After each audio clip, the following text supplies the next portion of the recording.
तो दोस्तों स्वागत है आप सभी लोग का एक और न्यूरो नेगेटिव मॉडल की वीडियो के अंदर में। और आज की इस वीडियो में आप लोगों को पता है क्या होने वाला है। एक्चुअली में हम लोगों का लौंडा लेने जा रहा है बदला, द रिवेंज। आप सभी लोगों को पता होगा कि जब वांगलिन के ऊपर में सुनताई का सील, इसके साथ साथ में ली यूफंग का डोमेन वगैरह जब एक्टिवेट हो गया था, तब उसकी हालत काफी ज्यादा खराब हो गई थी। और उसी दौरान वांगलिन का न्यू लफड़ा अनलॉक हो गया और उसी दौरान उसने सोच लिया कि जब उसका कल्टीवेशन रिकवर होगा तब वो इन तीनों से 100 गुना हिसाब चुकता करने वाला है। और अब फाइनली उसकी कल्टीवेशन रिकवर हो गई है थैंक्स टू दूतियान। लेकिन सिर्फ रिकवर नहीं हुई है बल्कि वो एक्चुअली में बन चुका लेट सोल फॉर्मेशन का कल्टीवेटर। और अब वायलिन के हिट लिस्ट में से सबसे पहला कल्टीवेटर अब जल्द ही निपटने वाला है। और ये जो फाइट होने जा रही है वो होगा सबसे स्ट्रॉन्गेस्ट सोल फॉर्मेशन का cultivator versus the weakest soil transformation का कल्टीवेटर। तो चलिए आज के इस वीडियो को हम लोग बिना किसी देरी के स्टार्ट करते हैं। तो हमने अपने लास्ट वीडियो में देखा कि दूतियान ने पूरी सुजाकू प्लैनेट की जो पास्ट हिस्ट्री थी वो पूरी की पूरी वायलिन को सुना डाली। इनफैक्ट उसने बोला कि अगर तुम मेरे सोल डिफाइनर सेट के सक्सेसर बन जाते हो तो मैं तुम्हें 1 बिलियन सोल फ्लैग दे दूंगा। और उसकी पावर्स एक्सट्रीम लेवल पर है। जिन लोगों को नहीं पता वो लोग इस वीडियो को चेकआउट कर सकते हैं। उसके अंदर मैंने सभी बातों को काफी डिटेल में बता दिया है। इसके बाद ही वांगलिन अपनी पूरी कल्टीवेशन को रिकवर करने के बाद सोल डिफाइनिंग सेट से बाहर जा चुका था। और इसके एक महीने बाद हम लोग को एक सीन दिखाया जाता है चू डायनेस्टी का। एक वैली के अंदर में एक बड़ा सा पगोडा था। समझ गए होंगे कि वो कौन सी जगह है। यहाँ पर जोरुओ अभी भी उस लिटिल टाइगर के साथ में खेल रही थी और तियान वहाँ पे बैठकर आराम से कल्टीवेट कर रहा था। तभी वहाँ पर वांगलिन पहुंच जाता है। वांगलिन को देख के सभी लोग वहाँ पे काफी ज्यादा खुश होते हैं। इनफैक्ट वो थंडर टोड भी हो जाता है। और यहाँ पर लिटिल टाइगर काफी ज्यादा खुश था कि एक्चुअली अब वांगलिन यहाँ पे वापस आ चुका है। मतलब उसने एक और दूसरे टाइगर को पकड़ के लाया होगा। मतलब अब उसकी रिहाई जल्दी होने वाली है। और उसके मन में बस एक ही बात चल रही थी कि इस पूरे वैली के अंदर में कुछ फीमेल टाइगर है जिससे वो काफी दिनों से मिला नहीं है, जिसके साथ में वो मिल के गुफ्तगू करना चाहता है। कुछ ज्यादा ही अरमान इसके फूट रहे थे, लेकिन यहाँ पे वांगलिन उसका अरमान ही फोड़ डालेगा।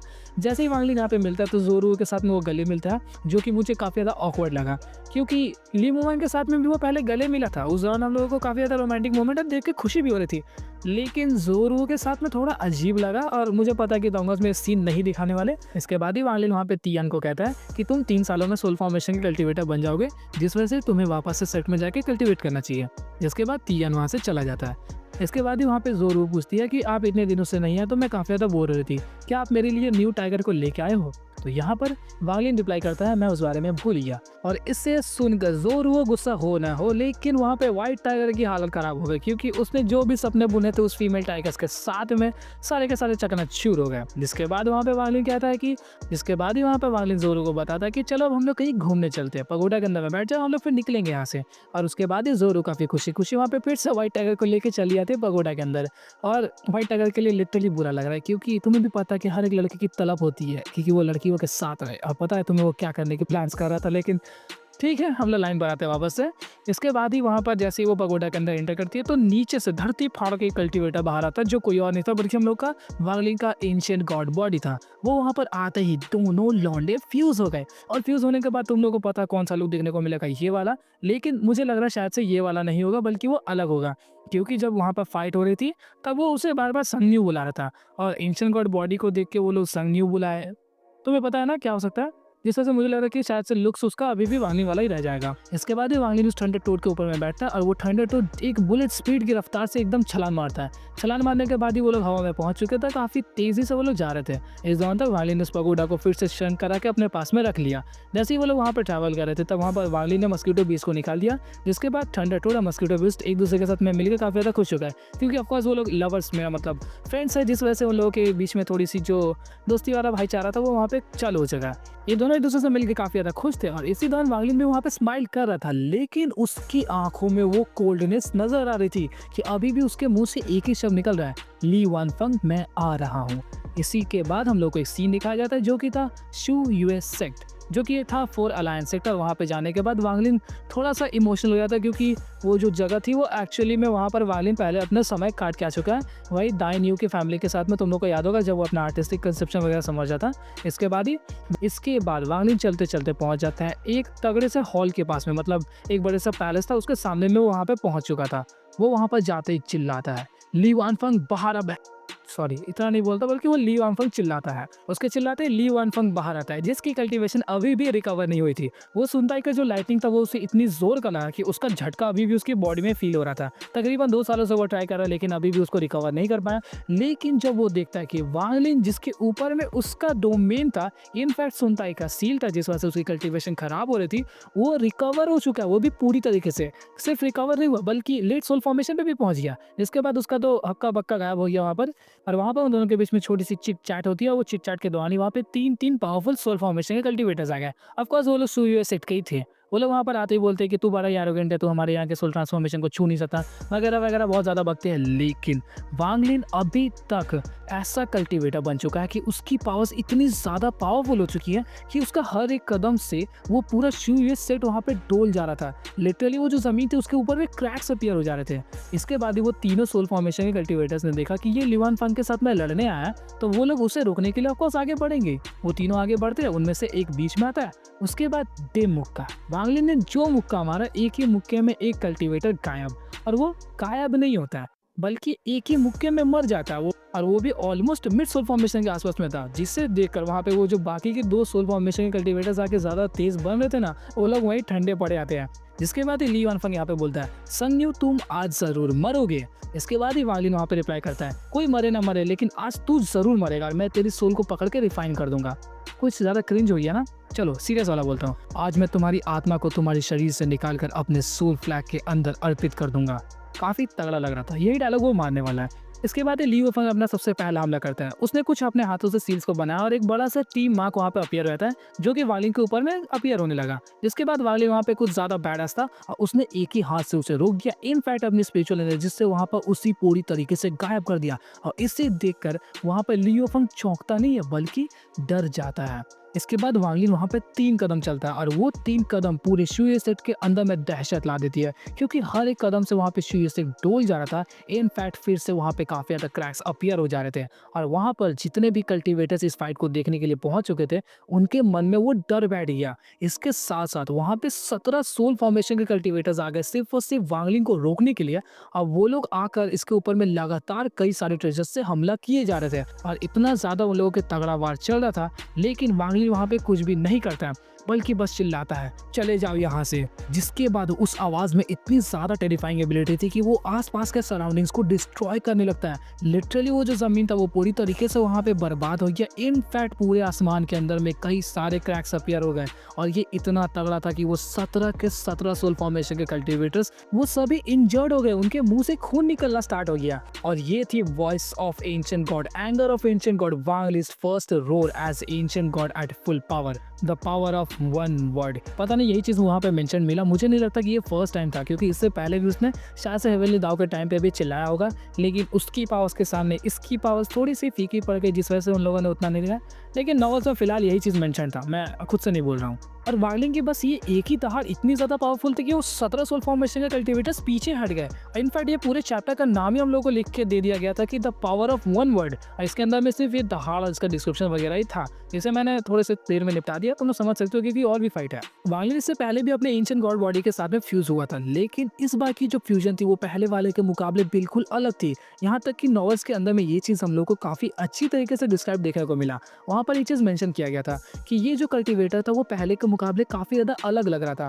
मानो जैसे कि एक एंशिएंट गॉड बॉडी ने वहाँ पर एक लेट सोल फॉर्मेशन की कल्टीवेशन को अचीव कर लिया है। इनफैक्ट उसके पास में life, death and reincarnation domain है, या फिर हम लोग ऐसा भी कह सकते हैं कि एक वांगलिन नाम का कल्टीवेटर जिसने लेट सोल फॉर्मेशन की कल्टीवेशन को अचीव किया हो, जिसके पास life and death reincarnation domain हो, और उसके साथ साथ उसके पास एंशिएंट गॉड बॉडी भी है। मतलब ये 2 अलग अलग डिस्क्रिप्शन हम लोगों को देखने को मिले, इसके भयानक रूप को देखकर वहाँ पे मेंशन था। इसके बाद ली वानफंग समझ चुका था कि अब किसी की भी औकात नहीं कि वो इसके सामने में लड़ सके। जिसके बाद वो कहता है कि तुम सभी लोग यहाँ से भाग जाओ, 5 किलोमीटर के रेडियस के अंदर ही रहना, मतलब सुयू सेट को छोड़ के मत भागना, तब तक मैं इससे निपटूंगा। क्योंकि उसे भी पता कि अगर मैं इसके साथ में लड़ने वाला हूँ तो आसपास के कल्टीवेटर्स की फटने वाली है काफी अच्छी तरीके से। जिसके बाद वहाँ पे वांगलिन उसके बीच में फाइट स्टार्ट हुआ था। वांगलिन काफी तेजी से एक मुक्का लेके उसकी छाती की तरफ में बढ़ रहा था, और मुझे पता था ये पड़ा मतलब वो गया। तो इसी दौरान वहाँ पर ली वानफंग ने एक ड्रम को निकाला, और वो ड्रम जो था वो नॉर्मल बीट बीट के साथ में बजना स्टार्ट हुआ था। उस ड्रम से कुछ स्पेशल म्यूजिक नहीं निकल रहा था, बल्कि नॉर्मली बीटिंग्स थी, लेकिन उसकी हर एक जो बीटिंग थी वहाँ पर वो वांग लिंग की हार्ट बीट को इफेक्ट कर रहा था, जिस वजह से उसका हमला वहाँ पे थोड़ा सा फीका हो सकता था। और जब वांग लिंग को ये चीज़ इफेक्ट करती है तब उसने अपना वार चेंज करके ड्रम की तरफ में कर दिया, और वहाँ पर वो कहता है कि क्या यही एक असली सोल ट्रांसफॉर्मेशन कल्टीवेटर्स की पावर्स है। और इस दौरान वो वहाँ पर हंस रहा था, और ऐसा कहते हुए उसने एक ही पंच में उस ड्रम को वहाँ पर तबाह करके रख दिया। इसके बाद ही लियू फंग वहाँ पे निकालता है आइस जायंट को। ये बिल्कुल वही वाला आइस जायंट है जो हम लोग को रेड बटरफ्लाई के साथ फाइट के दौरान देखने को मिला था, लेकिन उस दौरान वांग लिंग को इसे हराने में काफ़ी ज़्यादा प्रॉब्लम्स हुई, क्योंकि वो उस दौरान मिड सोल फॉर्मेशन पे था और काफ़ी ज़्यादा पावर्स भी कम थे और एंशिएंट गॉड बॉडी भी नहीं थी।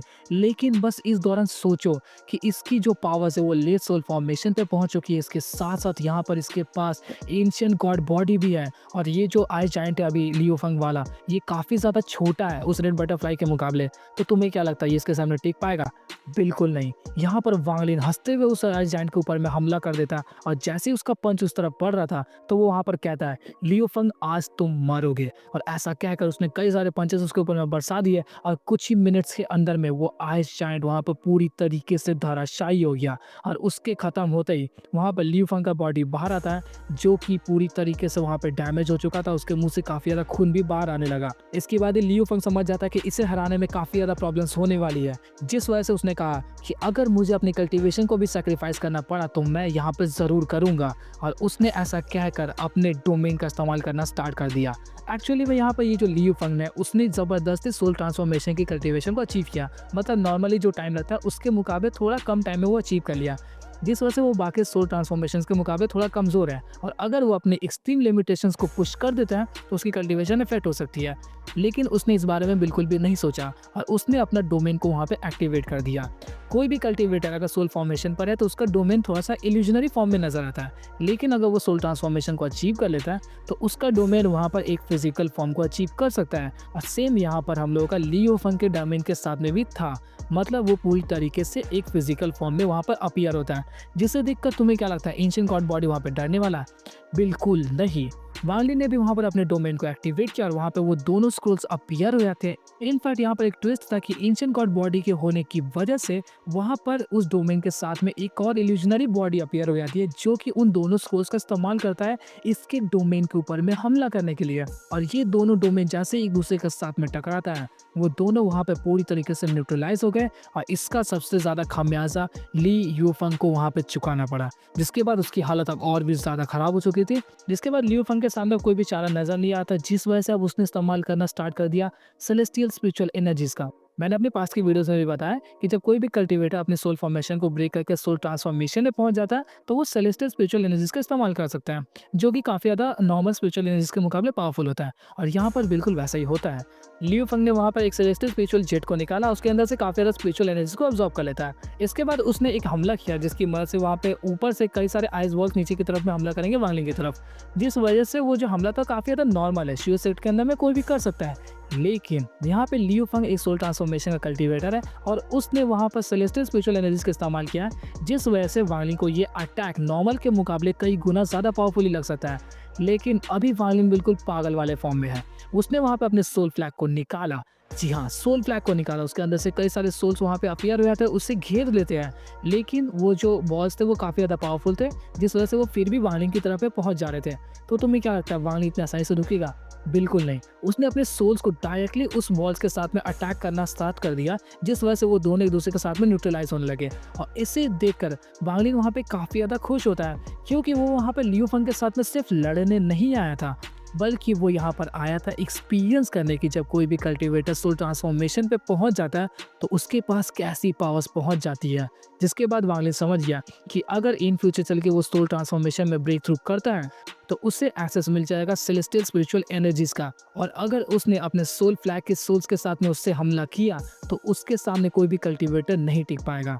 और इस चीज़ को देख कर लियो फंग वहाँ पे काफ़ी ज़्यादा चौंक जाता है। इसके बाद लियो फंग के पास में बस एक ही लास्ट ऑप्शन बचा हुआ था, वो था सीतुनान का वो जो हैंड है उसकी मदद से हमला करना, और उसकी मदद से वो हमला करता भी है।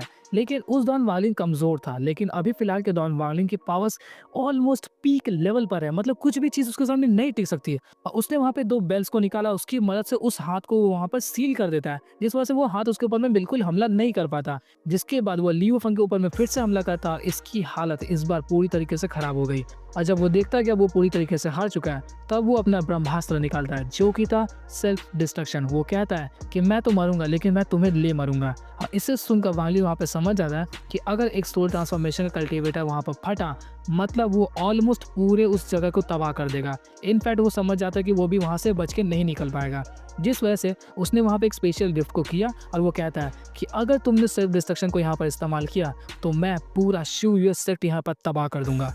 इसे सुनकर वहाँ पे लियू फंग थोड़ा सा इमोशनल हो जाता है, क्योंकि कितना ही कमीना क्यों ना हो, वो शी सेट में पला बड़ा और इतना ज़्यादा पावरफुल बना और वो अपने लोगों से प्यार करता है, जिस वजह से उसने वहाँ पर हार मान ली और वो कहता है कि तुम्हें मेरे साथ जो करना है करो, लेकिन मेरे सेट को यहीं पर छोड़ दो। जिसे सुनने के बाद वांगलिन ने अपना सोल एक्सट्रैक्टिंग मेथड का इस्तेमाल किया और उसकी बॉडी से उसे सोल को अट्रैक्ट कर लिया, जिसके बाद वो जो सोल था डायरेक्टली उसके सोल फ्लैग के अंदर में आ जाता है। तो that's all for the video. आज की इस वीडियो को हम लोग यहीं पर एंड करते हैं, क्योंकि इसके बाद वांगलिन ने अपना पहला बदला ले लिया और तुम लोग समझ चुके हो कि इसके बाद वो 2 और बदले लेगा। तो उस बारे में हम लोग बाद की वीडियो में बात करेंगे। तो आई होप कि आप लोगों को वीडियो अच्छी लगी होगी। अगर अच्छी लगी है तो इसके लिए एक लाइक तो बनता ही है। और मैं दिल से बता रहा हूँ कि ये जो फाइट होने वाली है, अगर उन लोगों ने इससे पूरे एक एपिसोड दिखाया तो तुम लोगों को फुल मजा आने वाला है, क्योंकि तुम्हें पता है एंशिएंट गॉड बॉडी या वांगलिन का फ्यूजन कितना ज्यादा तगड़ा होता है। कमेंट में एक बार लिख देना वांगलिन plus ancient god body is equals to destruction, ताकि हम लोग को लगे कि हाँ तुम लोग काफी ज्यादा प्यार करते हो उस फॉर्म से। तो मिलता है एक और इंटरेस्टिंग वीडियो के साथ, तब तक के लिए गुड बाय।